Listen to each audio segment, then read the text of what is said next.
want to actually help the newborn parents you have in your life, I'm going to give you a few tips to actually helping your newborn parents. I know everybody thinks that they know how to help. You'd be surprised in ways that things are actually not as helpful as you may think.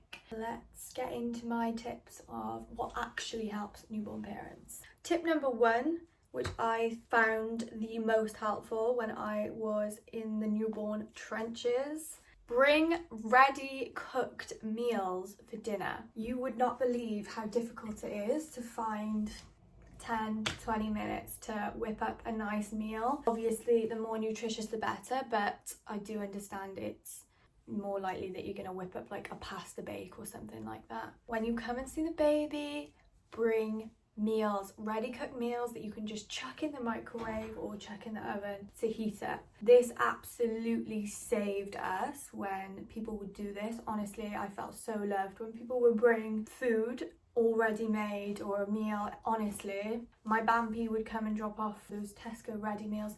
No, they're not the healthiest, but it really does help and save time when you're in the trenches trying to navigate this newborn baby and you don't have time to think about what you're going to cook for dinner, let alone make this extravagant meal.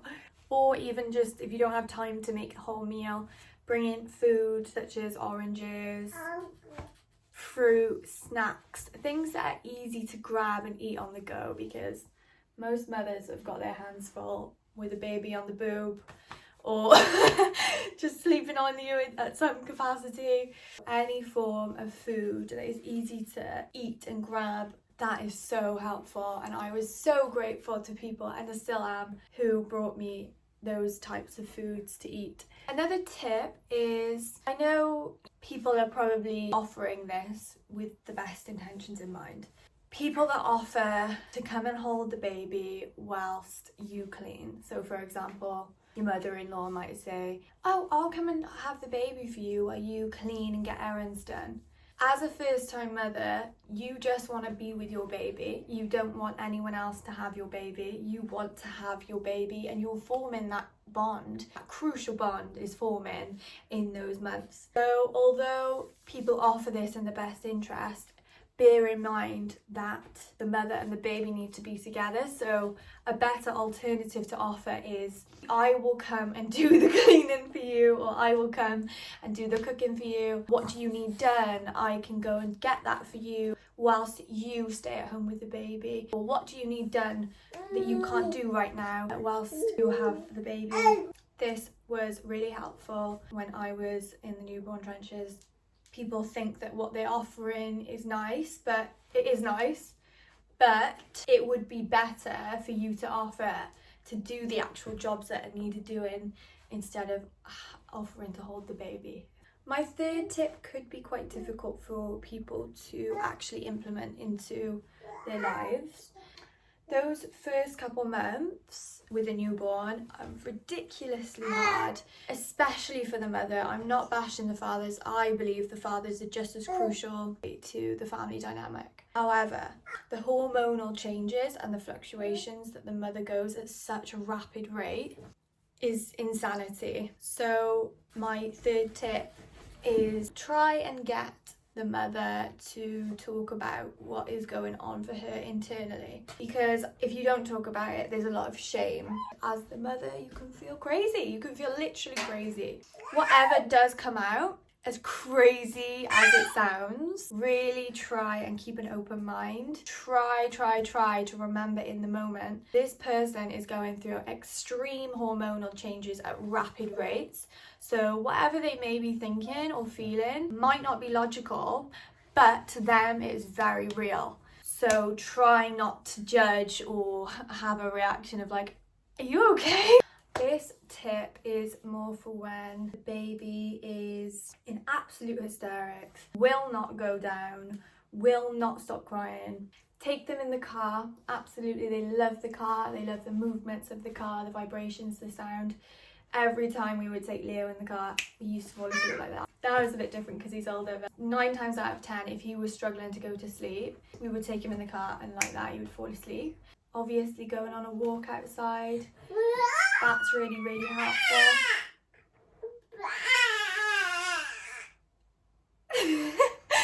Leo's chiming in. Anywhere that's noisy, surprisingly, lets them fall asleep. Another tip that we've only just recently figured out, putting on the shower helps them go to sleep. I'm not sure if that's just Leo, but going into the bathroom when you're trying to get him to sleep, I'm going to demonstrate as well like how to hold them, because I had to figure this out really. So what you're going to want to do is hold them like this, put their arm underneath your armpit, and I call this the crev because it's like a crevice.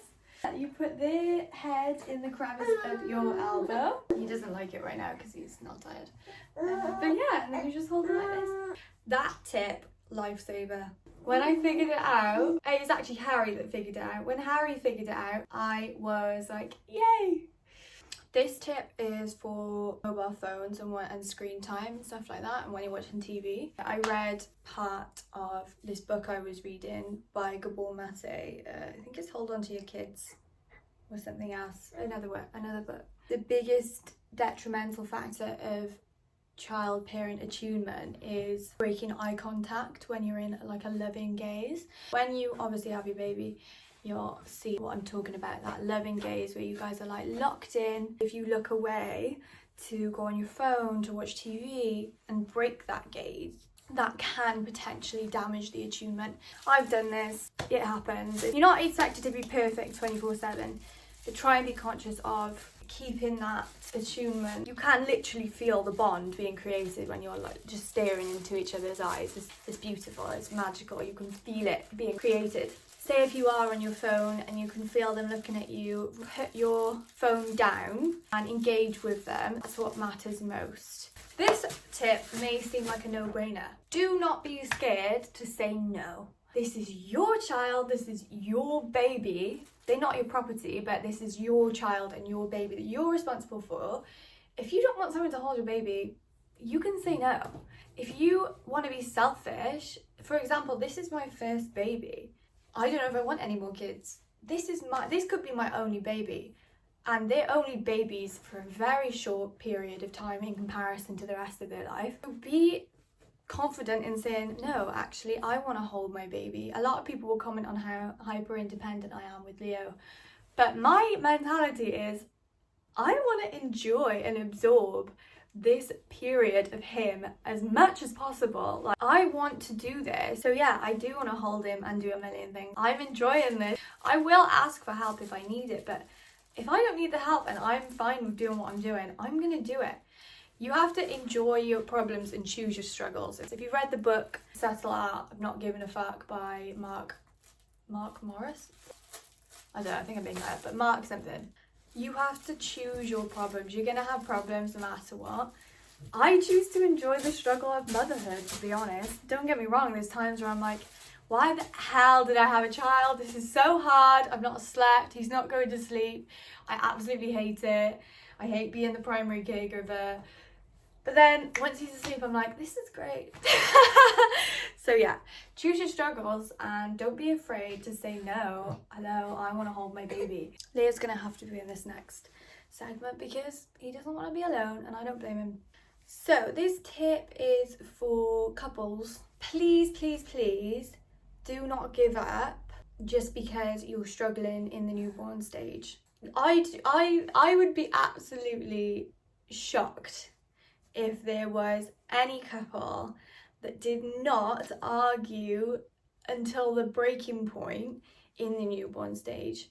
It is such a difficult stage to navigate, and we're not even past the newborn stage yet, really. We're not even past the infant stage yet, so we've got a whole other can of worms to open. I read a statistic the other day. I think it's 60% of couples break up in the first couple of years of a baby's life. Because it's so hard, and it highlights all the inconsistencies. It highlights all the unfairness. There's so many unspoken jobs and unspoken rules and feelings that build under the surface and then cause resentment for each other, which then manifests in bickers and blowing up over like the silliest thing. I remember me and Harry had a huge argument about him not filling the kettle up, because I was like, you don't understand, I use that kettle water to fill his water tank for his bottles, and when you don't fill it up, it's a whole other job for me. And we had a huge argument about that, and that was hilarious, because looking back in hindsight, that is so silly. But it all serves a purpose, because it brings so many things to the surface in your relationship that needs to be addressed as you navigate child rearing together. It is not easy. But yeah, don't break up, basically. Don't break up. If you are gonna break up, at least just wait until after the newborn infant stage. I don't think it ever really gets easier, but please remember that you love each other. You're in this together. You're both responsible for this baby. You are both dealing with your own internal stuff, stresses, unspoken jobs and unspoken resentments. You're both dealing with these things, and just remember, you are on the same team. Obviously you both need to be cohesively working in that way, but sometimes you'll be given 80 and the other person will be given 20.